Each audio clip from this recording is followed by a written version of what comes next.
Հիմա տեսեք, հեղափոխությունից մինչև այսօր Հայաստանի պետական բյուջեի հավելյալ եկամուտները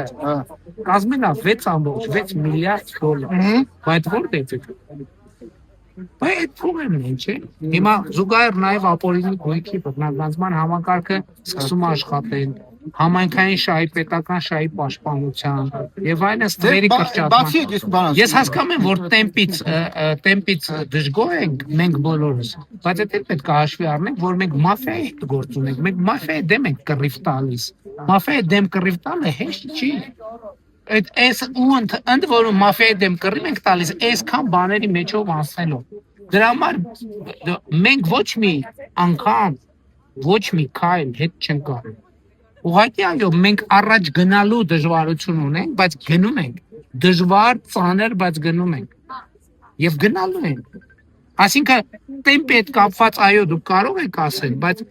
մենք ոչ մի հետ քայլ չենք արել։ Դրանում կարակ համոզված եք։ Ոչ մի կուլիսային կոմպրոմիսի չենք գնացել, չենք էլ փորձել, չենք էլ մտածել։